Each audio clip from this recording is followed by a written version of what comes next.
औज़ुबिल्लाहिमिनश्शैतानिर्रजीम बिस्मिल्लाहिर्रहमानिर्रहीम। पाकिस्तान और दुनिया भर से देखने और सुनने वालों को अस्सलाम वालेकुम। मैं अपनी बीवी के बगैर नहीं रह सकता। तुम्हें समझ क्यों नहीं आती? ये कौन कह रहा है? ये एक बेटा अपनी माँ से कह रहा है कि तुम्हें समझ क्यों नहीं आती, मैं अपनी बीवी के बगैर नहीं रह सकता। और अगर मेरी बीवी नहीं रहेगी तो तुम भी इस दुनिया में नहीं रहेगी। ये याद रखो, तुम्हें भी मैं दुनिया में नहीं रहने दूंगा अगर मेरी बीवी नहीं रहेगी। ये कौन कह रहा है? ये एक बेटा कह रहा है। अपनी बीवी की दीवानगी में बेटा अपनी माँ से कह रहा है कि अगर मेरी बीवी नहीं रहेगी तो तुम्हें भी मैं इस दुनिया में नहीं रहने दूंगा।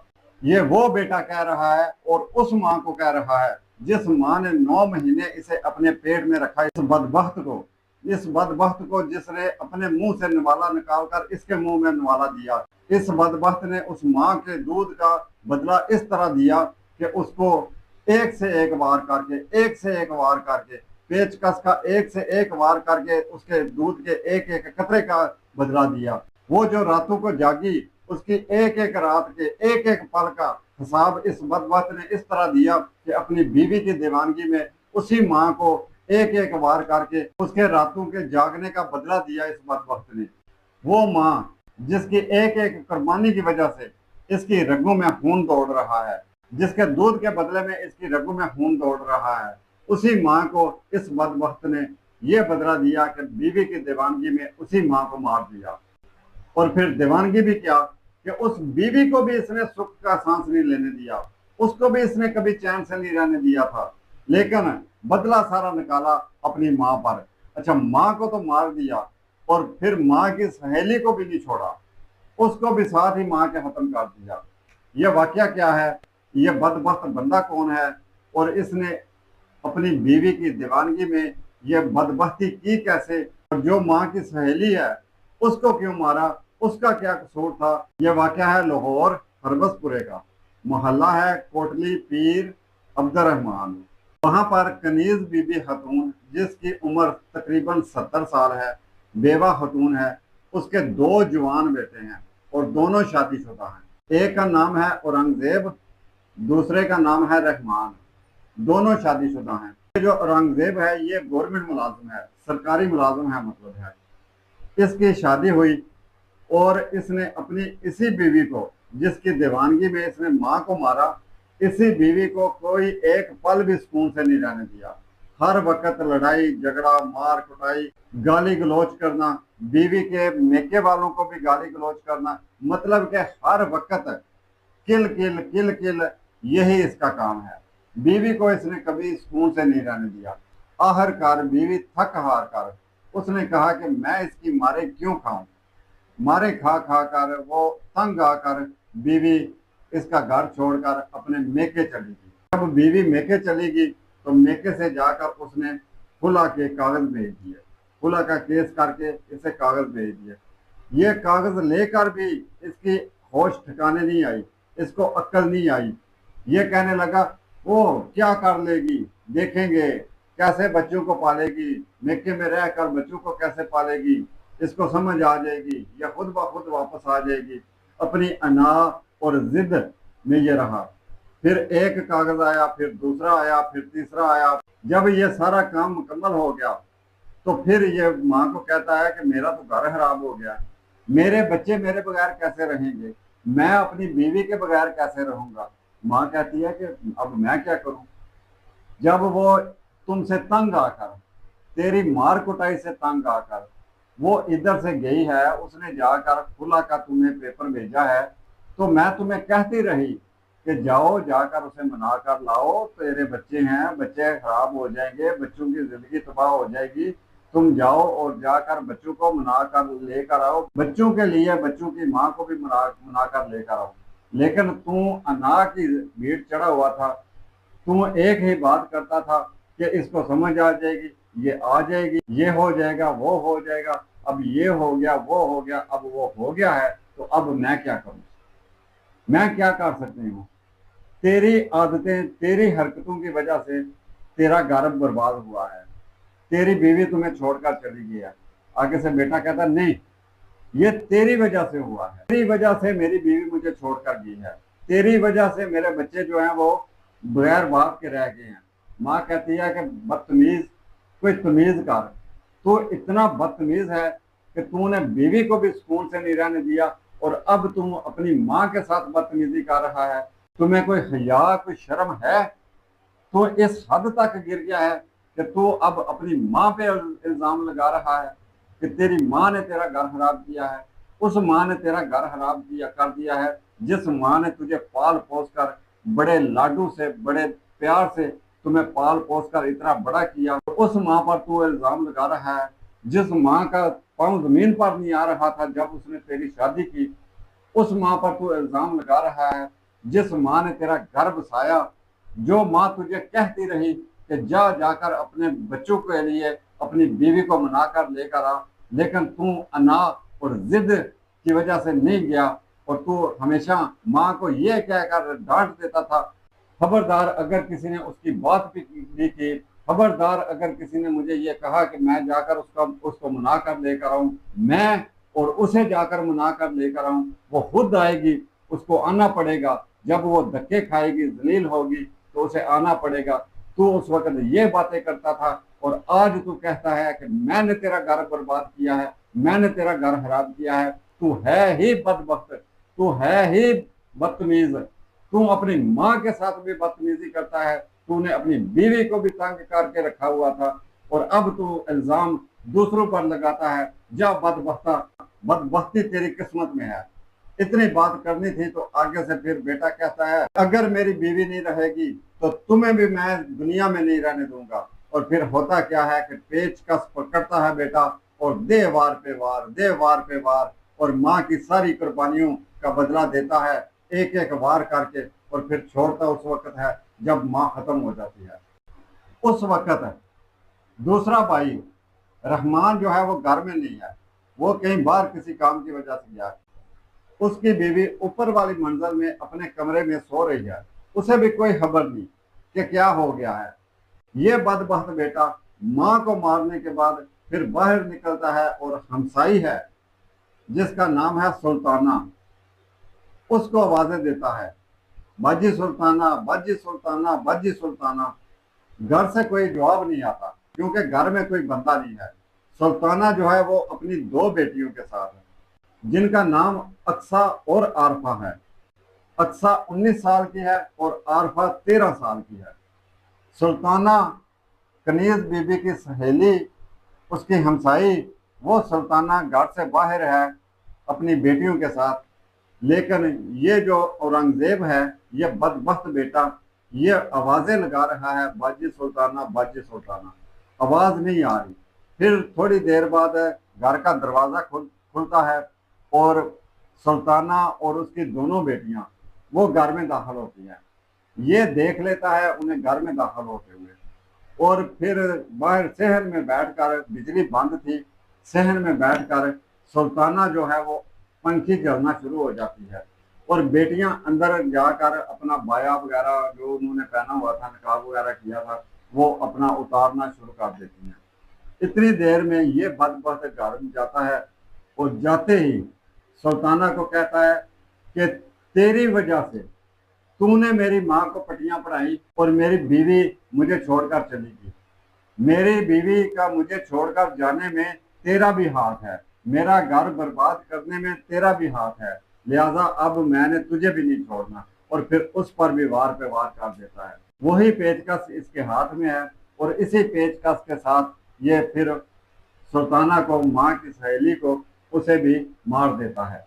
चीहो पुकार शोर सुनकर अंदर से सुल्ताना की बेटियां आती हैं, वो अपनी माँ को बचाने की कोशिश करती हैं, ये उन पर भी वार कर देता है क्योंकि ये उस वक्त वैशी हो गया है। ये उसी बीवी की दीवानगी में, जिस बीवी को इसने एक पल सुकून से नहीं रहने दिया, उसी बीवी की दीवानगी में ये वैशी बन चुका है। अब ये नहीं देख रहा, किसी को नहीं देख रहा, उन लड़कियों पर भी वार करता है। लड़कियां जख्मी हो जाती हैं, वो भी गिर जाती हैं, और फिर इतनी देर में शोर शराबे की वजह से लोग इकट्ठे हो जाते हैं। जब लोग इकट्ठे होते हैं, वाईफाई पर कॉल की जाती है। इतनी देर में रहमान, इसका दूसरा भाई, वो भी आ जाता है। वो जब आता है तो वो कहता है कि इस बदबख्त ने सिर्फ आंटी सुल्ताना को नहीं मारा, इसने मेरी माँ को भी मार दिया है। ये बदबख्त अपनी बीवी की दीवानगी में अंधा हो चुका है। इसने हद क्रॉस कर दी है।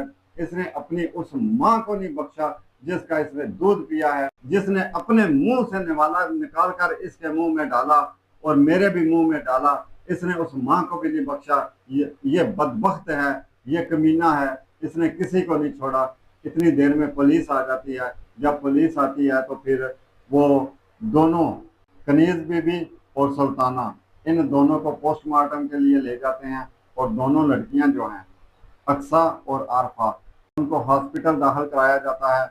डॉक्टर कहते हैं कि जो लड़कियां हैं उनकी भी हालत नाजुक है, क्योंकि पेचकस के जो जख्म हैं वो गहरे हैं। और फिर पुलिस जो है वो एक FIR काटती है जिसमें इस औरंगजेब बदबख्त का नाम दर्ज है।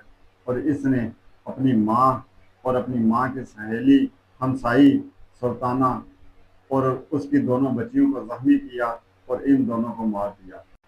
और फिर ये पुलिस में बयान ये देता है, ये कहता है कि मेरी माँ की वजह से मेरी बीवी मुझे छोड़कर चली गई, मेरी माँ ने मेरा घर नहीं बसने दिया। तो बदबख्त इंसान, अगर माँ ने, चलो मान लेते हैं कई जगहों पर होता है कि माएँ भी ऐसा करती हैं। मैंने खुद एक वाकया देखा है कि जिसमें माँ जो है वो ये कोशिश करती है कि बेटा जो है वो बहू को घर से निकाल दे। लेकिन अगर माँ कोई ऐसा किरदार अदा कर भी रही थी तो तू समझदार नहीं था, तुझे कोई अक्ल समझ नहीं थी, और तू अपने तरीके से माँ को अपनी जगह पर एहतराम देकर और बीवी को भी अपनी जगह पर उसका मुकाम देकर तू गुजारा कर सकता था।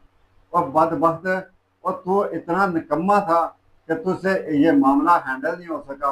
तो बदबख्त, तू खुद अपना निकम्मापन, तू अपना बिलापन अब तू अपनी उस मजलूम माँ पर डाल रहा है, उस बेवा माँ पर तू डाल रहा है जो मजलूम है, बेवा है, लाचार और बेबस थी, जिस पर तूने अंधाधुंध वार पे वार करके उसे मार दिया। अब तू उस माँ को बदनाम भी कर रहा है।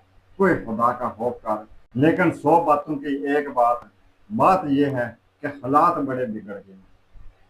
हमारी हुकूमतें कहती हैं कि जी हमारा मुल्क तरक्की कर रहा है, हमारे मुल्क में ग्राफ जो है, कभी जी महंगाई का ग्राफ जो है वो ऐसे नीचे आ रहा है, खुशहाली का ग्राफ ऐसे ऊपर जा रहा है, खुशहाली का ग्राफ ये ऐसे ऊपर जा रहा है कि बेटे माँ को मार रहे हैं, खुशहाली का ग्राफ ऐसे ऊपर जा रहा है कि बीवियां अपने हामदों को छोड़ छोड़ कर जा रही हैं, खुशहाली का ग्राफ ऐसे ऊपर जा रहा है कि माएँ अपने बच्चों को छोड़कर जा रही हैं, खुशहाली का ग्राफ ऐसे ऊपर जा रहा है कि भाई भाई से लड़ रहा है बिजली के बिलों की वजह से, खुशहाली का ग्राफ ऐसे ऊपर जा रहा है कि लोगों को अपनी रोटी के लाले पड़े हुए हैं, खुशहाली का ग्राफ ऐसे ऊपर जा रहा है कि मजदूर सारा दिन मजदूरी करके भी टाइम सुकून से रोटी नहीं खा सकता, अपने बच्चों की फीसें नहीं दे सकता, उसके घर में अगर कोई बंदा बीमार हो जाता है तो उसकी दवाई का बंदोबस्त वो गरीब नहीं कर सकता जो मजदूर बंदा है।